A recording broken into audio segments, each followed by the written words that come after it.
What's going on, everybody, and welcome to the first edition of TFM Live, a podcast for the FullMountMMA.com.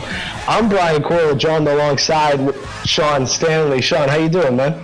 Doing good, Brian. Doing good. TFM Live on the air. Yeah, live on the air for the first time. I figured this would be a kind of a good medium to get out there for our readers, you know. I mean, there's only so much you can put on the page. We can have some chats. We can talk about how big the UFC and the sport of MMA is growing right now, as evidenced by last weekend's card with TJ Dillashaw and Renan Barão. I mean, I was a little surprised about how lopsided that main event was. I mean, I had TJ Dillashaw winning that fight, but I didn't expect a repeat performance or worse from the guy who was once the pound-for-pound king in the UFC. What did you think of that whole thing? No, I agree 100%. I mean, I thought with Barão, you know, after the first round, it seemed like he was already gassed a little bit. Completely. Almost like Dillashaw took his soul again this fight and just took it away from him in that first round. It just seems like the first round set the stage in the first fight, and it showed. And I just think that was the mental block for him. Once he couldn't really establish himself that first round, it just almost felt like the rest of the fight was the same fight as last time. This fight was in the making for so long. I felt like it kept getting delayed, and the Barão had the weight cutting incident. And we figure, you know, now there's been enough time. We know it's not a fluke, but we didn't really know how this fight will last. We thought it would be more competitive, but you're right. He was gassed after the first round. This fight was over. Like, TJ Dillashaw was spry. He was fluid. He was moving around. He was fanning back and forth. And then Barão was just kind of throwing. That's it. Yeah, and there was times where, I mean, he was throwing, and it looked like his arms were rubber. Yeah. He was throwing it and not even coming close. And then I honestly thought it was going to be – I was waiting for that Anderson Silva moment because Dillashaw was kind of getting a little bit – I wouldn't say disrespectful, but where he was like just bobbing in and out, not even having his hands up in defense. And I was like, if he just luckily lands one, we could have the Weidman, you know, Silva all over again. Absolutely. It was kind of like Dillashaw was moving around. It's not like Dillashaw's McGregor where he kind of tries to catch and like kind of just has his hands up there and doesn't protect himself. Dillashaw moves in and out, bobs and weaves, and it's just kind of like Barão was kind of like a boxer, just kind of throwing haymakers after getting rocked in like the 6th round or something like that. He was just kind of flowing, and Dillashaw, who granted he kind of did seem like he took a couple hits in the first round, but it was nowhere close. His footwork is just unparalleled, with the exception of probably one person who he might fight later in this division, the Dominic Cruz. But I could not believe how lopsided that fight was. Yeah, it was like we were saying earlier. It's just. You would think that after so much, 3 training camps since the last fight, really, because of the injuries and the rescheduling and then the delay and things like that, there would have been a better game plan. And it just felt like he came out flat. And when he got caught the first time, everything left all his fight left. And it was just, all right, let me try to make it to 5. And Dillashaw just picked him apart and almost made it last longer than what it probably needed to.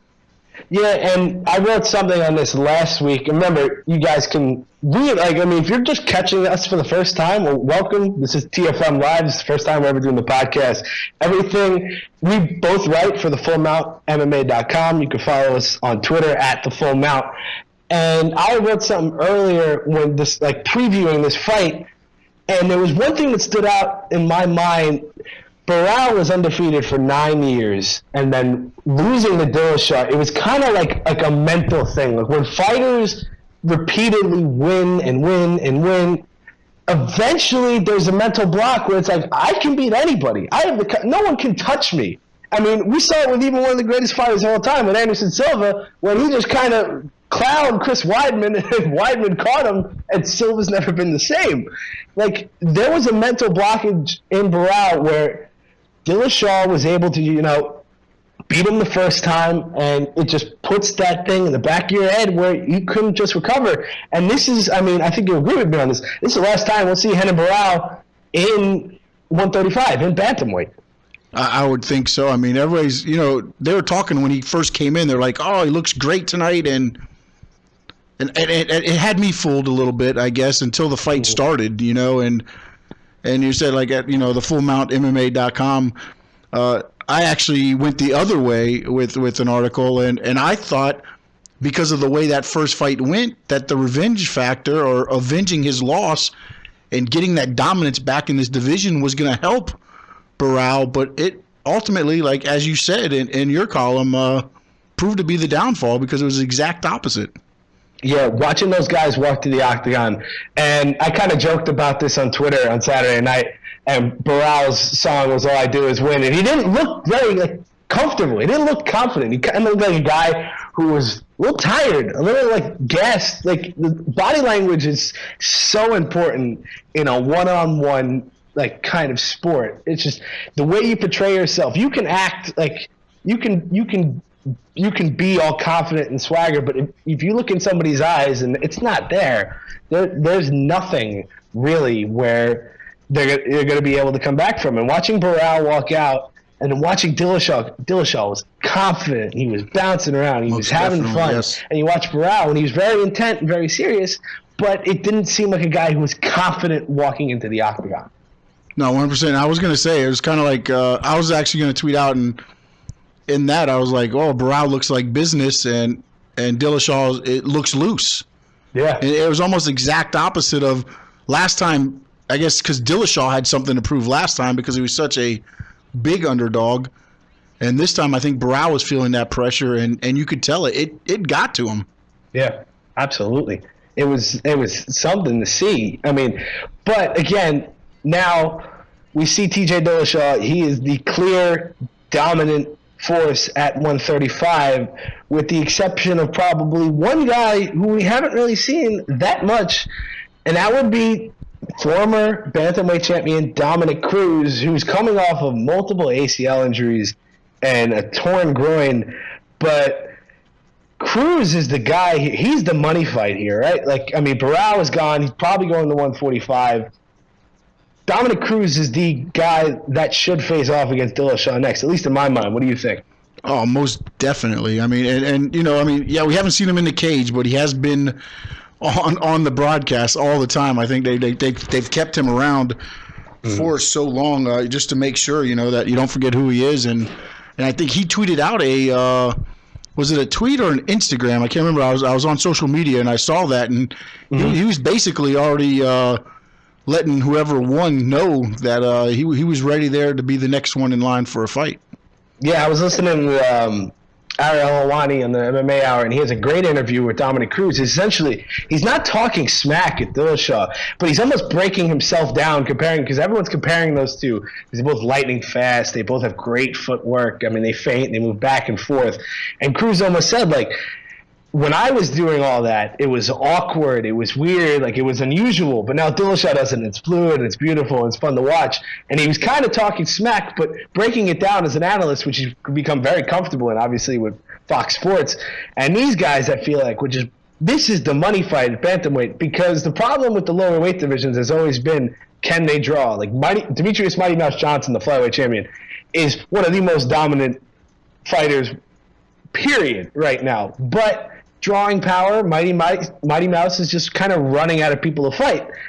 But at this kind of weight class, I mean, it was the heavyweights back in the day, but now we see if you have a personality and you have the fighters, you can do it at 145 with McGregor and Aldo. You can do it, I think, with Dillashaw and Cruz. I feel like this would be the perfect fight to kind of build around the bantamweight division. Cruz said he wants to be on a card early 2016, which is incredible. I mean, given the fact that you're coming off of multiple ACLs. But do you think this is a realistic prospect? Do you think they'll try to find somebody for Dillashaw beforehand and let Cruz kind of heal, or just not even bother waiting because we don't know how long he'll be out? Yeah, this is the weird thing with the UFC. I mean,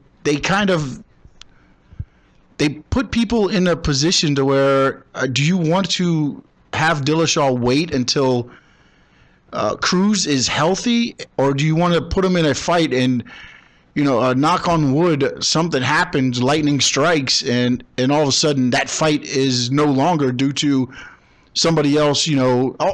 We both know in in the UFC, everybody really has a puncher's chance. Yeah. So do you take that chance of possibly ruining that fight by scheduling Dillashaw earlier? And it's funny you bring that up because that's exactly what happened at UFC 189 with McGregor and Mendez. I mean, you built all this money, all this time, the embedded series, the world tour on McGregor and Aldo. Aldo gets hurt, breaks a rib, and then you're looking at Chad Mendez, who was a bad matchup, like people called coming in for McGregor, and then Conor gutted it out in one of the toughest performances I've seen from somebody. That guy's chin is made of steel, regardless of what you think. You think he's a jerk or not. I mean, he took some heavy hands from Chad. Yeah, and he wrestled. He wrestled with him a little bit too.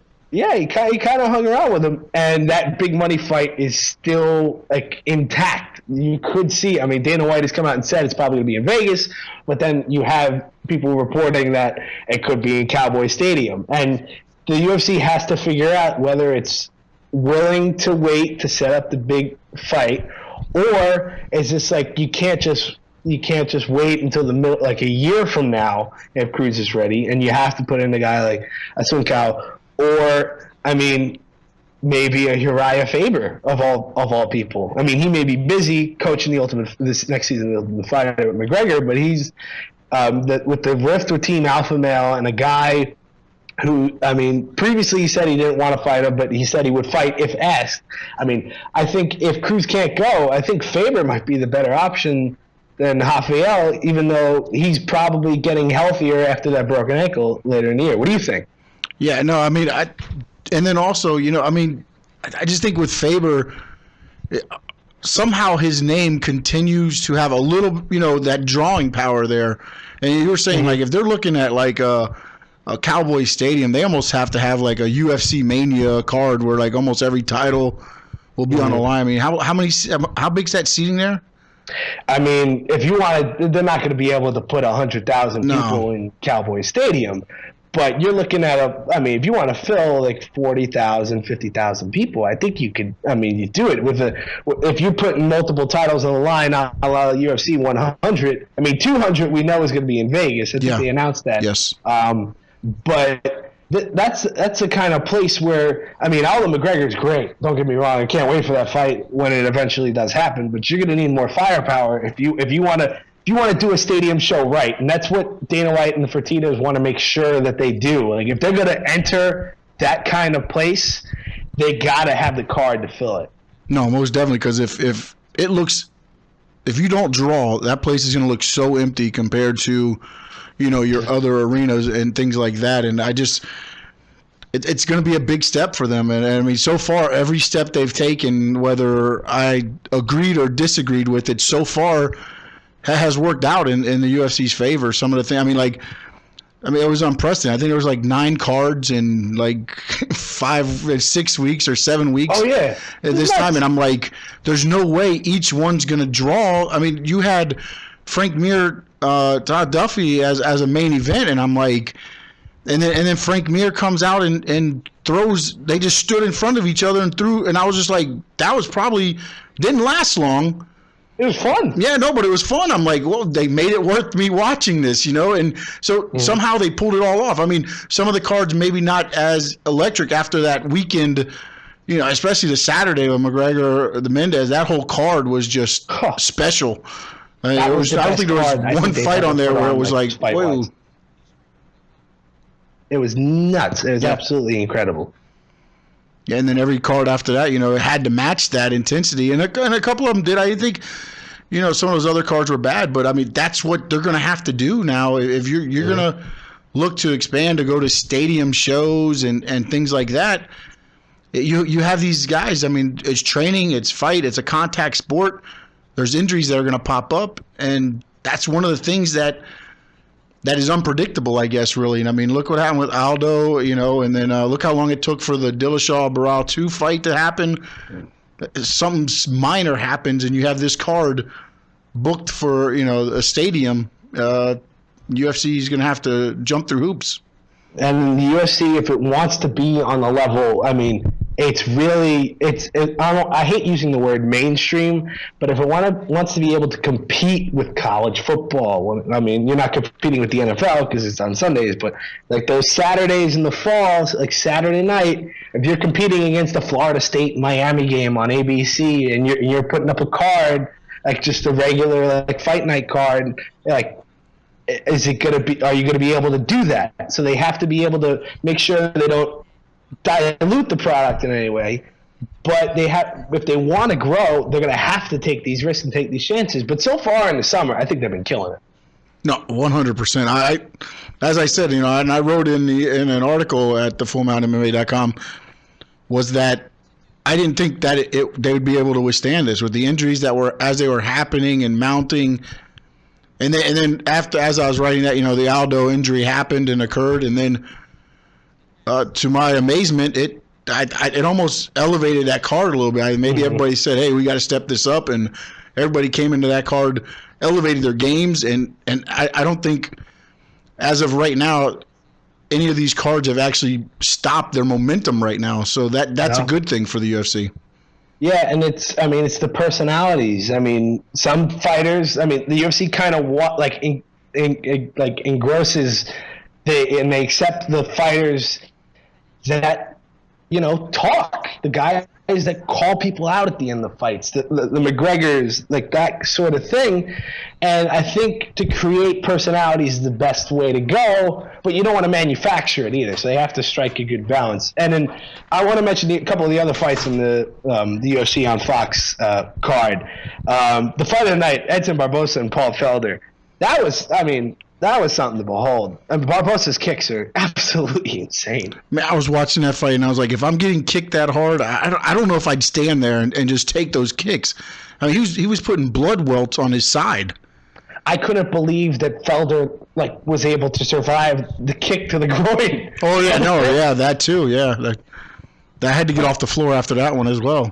Yeah, I mean, he took 90 seconds and he was back in. I'm like, we saw, I forget who it was a couple months ago that suffered a kick to the groin and was basically puking.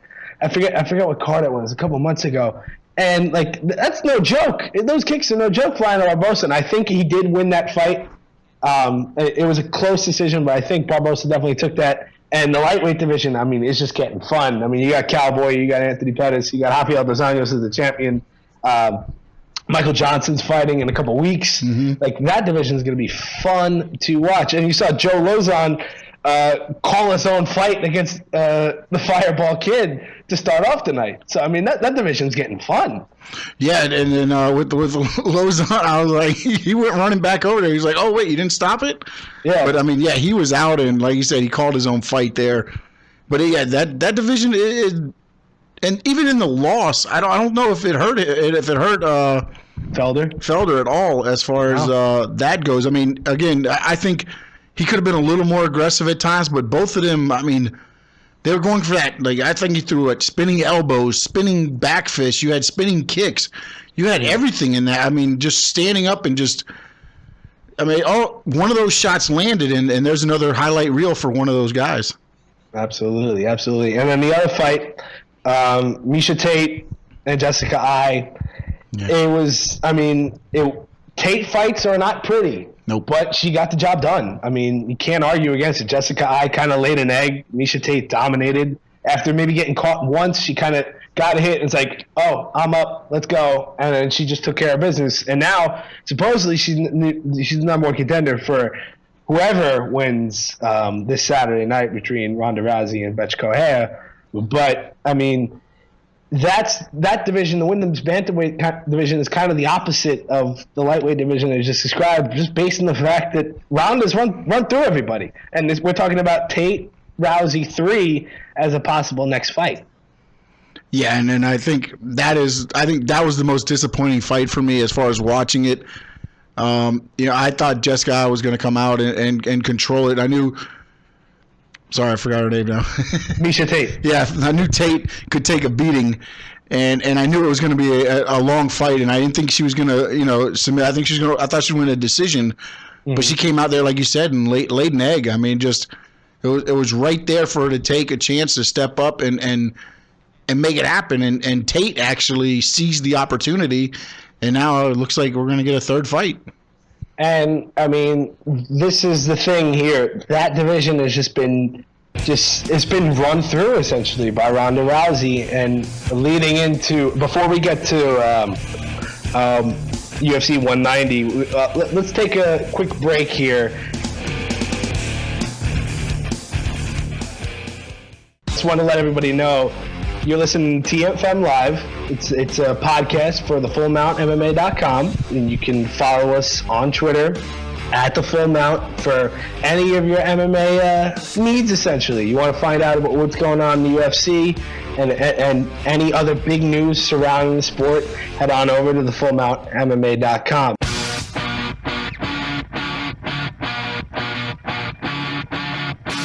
Sean, UFC 190 is such an intriguing thing to me, not because of like a possible great fight in the main event, but just because anytime Ronda Rousey fights, it is a spectacle, it will draw, and it's going to be just a fun fight to watch. But the whole fight may just last 15 seconds. It can fit in an Instagram post at this point.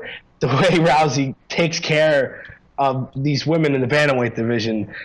Is there any remote possibility that we see the greatest upset in UFC history on Saturday night?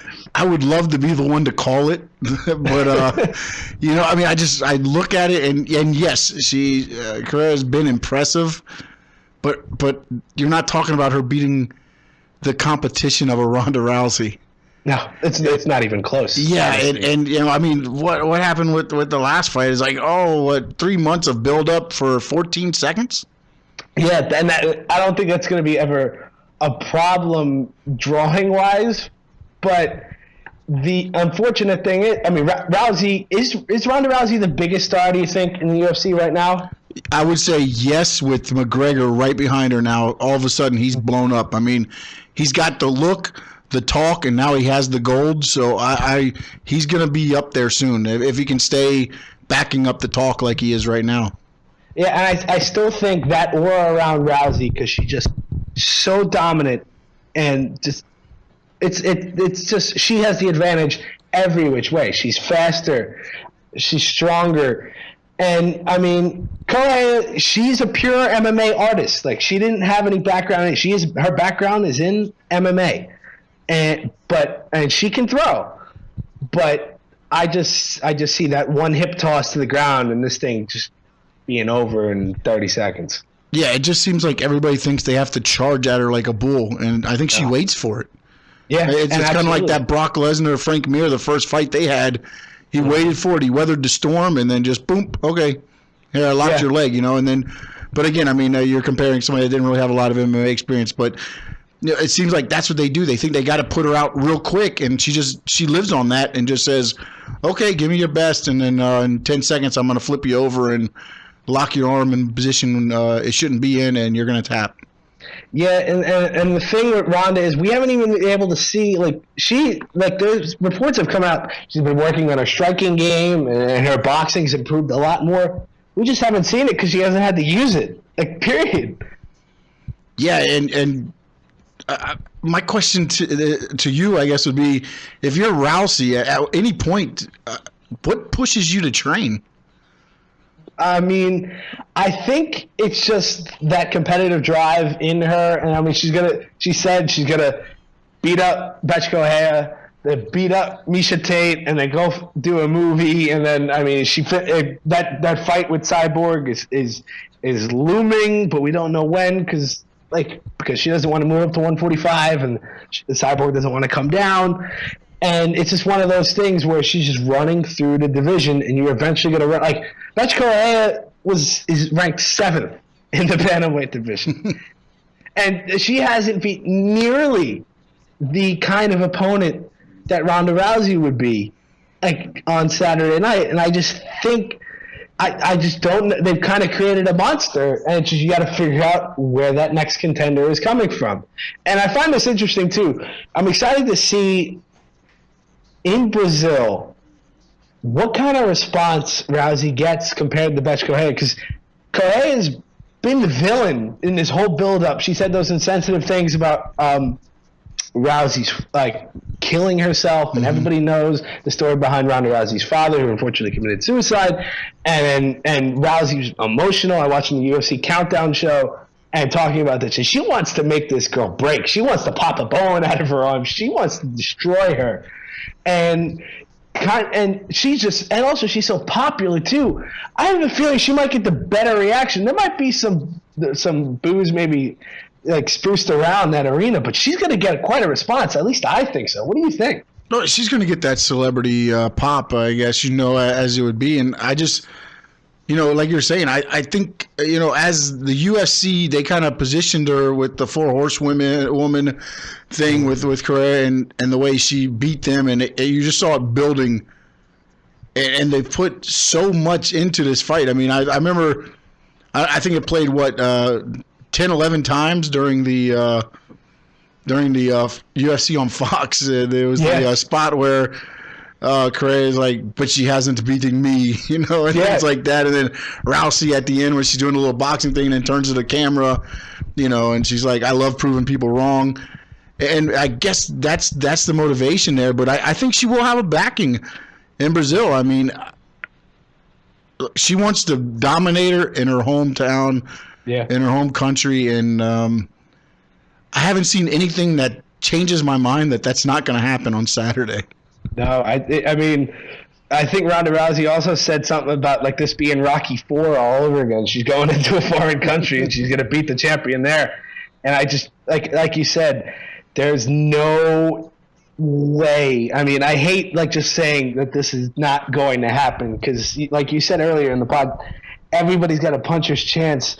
But she's like a minus 1,400 favorite. I mean, like I was listening to John Anik and Kenny Florian, and then Anik had a great line where he said, Correia was like a plus 1,100 favorite, so you would put down $100 and you'd win 1,100. But then he said you could also put down $100 and you're gonna just lose that $100. Like it's not going this is. As much of would be the greatest upset in UFC history, period, if Ronda Rousey lost on Saturday. I just think there's no chance in hell that Rousey loses.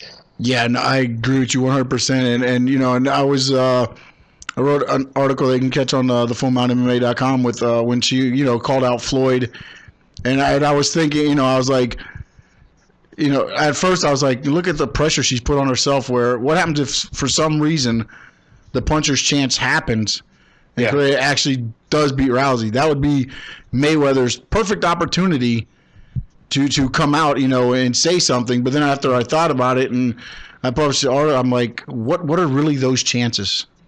There's zero chance. And I mean, Floyd is Floyd and he'll do whatever. But Rousey has definitely eclipsed the biggest fighter period in any sport right now is Ronda Rousey. I think it's transitioned to that point. I mean, regardless if she wins an ESPY or not, whatever it is, she is the dominant force. She is the biggest name in fighting today. Yes. And she's able to carry this card. I mean, this card, when you look at it, it's a fun card. I mean, it's in Brazil. It's a heavy Brazilian card. You got Little Nog versus Shogun, which, I mean, for Pride fans from back in the day, that's going to be a fun fight to watch just for me, just kind of just looking at it from there's a reminiscing kind of a nostalgia standpoint. I mean, neither of those – I mean, this could be the end of the Nogueira brothers, unfortunately, in the UFC because they've had such a storied career. Stefan Struve fighting Minotauro and Shogun going against Rogerio. And then you get the tough Brazil finale, but you get Demi Maia versus Neil Magny on the prelims. But Rousey carries this card. Like everything else is just fun and games, and then when you get to Rousey, it's a spectacle. It's bad reputation hits, and you just get to see her work in the octagon, pretty much. No, most definitely. And one of the things I think that's funny is, to talk a little about myself, is my daughter works at Dave & Buster's, okay, and they have pay-per-views all the time. And normally the UFC pay-per-views are like $5, and you can get in. They did the Mayweather fight. It was $25 to get in. They are charging $25 for this pay-per-view. And right now, I believe they have a waiting list in case people cancel. Wow. So I mean, it just goes to show. Yeah, and that's down here. And that's in Davie down here. So I mean, that's the drawing power she has. Yeah, you're absolutely right, and that's a good little just a little sample size of what Ronda Rousey can do. And regardless, I mean, the only fight in my mind, I mean, in the next day or so, you'll see an article pop up on FullMountMMA.com about I'm putting together the top 3 super fights that could kind of happen in the near future. I'm not talking about Silva versus GSP. I'm not talking about John Jones versus Cain Velasquez or Jones versus Verdum or anything like that. I'm talking about fights that could happen, and Rousey Cyborg is at the top of that list because that's the only person that, from a fighting standpoint, that you want to see fight Ronda Rousey right now. I mean, credit to Miesha Tate. She's worked her way up again to get another shot at Ronda. She's the only person to last out of the first round. Yeah. But that's the fight, Rousey Cyborg. But I see the UFC kind of dragging this out, and Rousey trying to fight and just knock down every opponent, and then fighting Cyborg because she's got another career after this. If you watch WrestleMania, I mean, it's already building. She's crossed over. I mean, whatever you want to call it. She's doing commercials already. She has that crossover appeal, and the UFC needs to cash in on this pretty quickly. Absolutely. I mean, say what you want about the Entourage movie. She was great in that, too. I saw that. She played herself perfect in that kind of role. And she just has that personality. It's just a magnetism. Well, that's the thing, too, is they have her playing herself. She's a badass, and that's what they have her playing. And it's her. I mean, it's not like she's, trying to be something that she's not. That's her exact opposite. I mean, it's they don't try to make her be something she's not, and it fits perfectly, just like the crossover with The Rock. I mean, you put them in good roles other than the Tooth Fairy, and you're good. And even that movie still drew money. Yeah. Well, no, yeah, it's going to draw, but it's just, you have her playing herself and being the badass, and that's what she does for a living. Yeah, it's going to be a fun thing to watch. I can't wait to watch that fight, even though it could only last. It could only last the length of a fight. But Rousey is just such a magnetism, like a full personality, where it's just interesting to see where the UFC can go from here. Yeah. Is there anything else you wanted to hit on during the week that you noticed that was kind of this is going on in the UFC right now? Because I have one thing that I wanted to mention before we closed up shop here on the first edition of TFM Live. Yeah, there was one thing that I just want to say one thing, though. Isn't it funny, though, how society has changed? Back in the day, how many times would you watch a boxing fight, and if it was over in 15 seconds, you're like, I'm never ordering a fight again? Yeah. It happens in UFC, and you want to order it over and over? Yeah, when Tyson was knocking out people left and right, and then but there's that aura of invincibility, and then you get Buster Douglas, and then that's something. So it's still people love the champion, and people love that watching that person, even if they're too dominant, they're still going to draw. It's amazing how far that's come.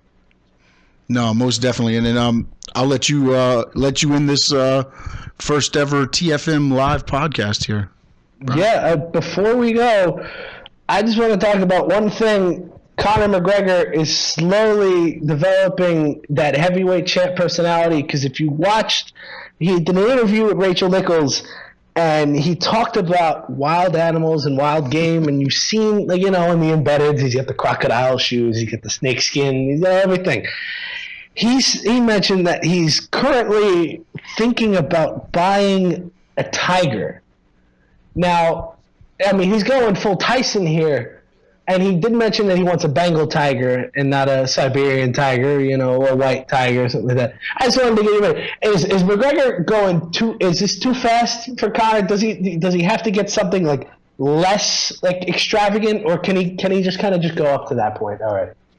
I think you got to do it in stages, right? Do you just jump right to the tiger? I know. That's got to be is King Cobra in the middle somewhere? What is we got? Aardvark? You got to get something crazy first, and then go to the tiger. I just don't know.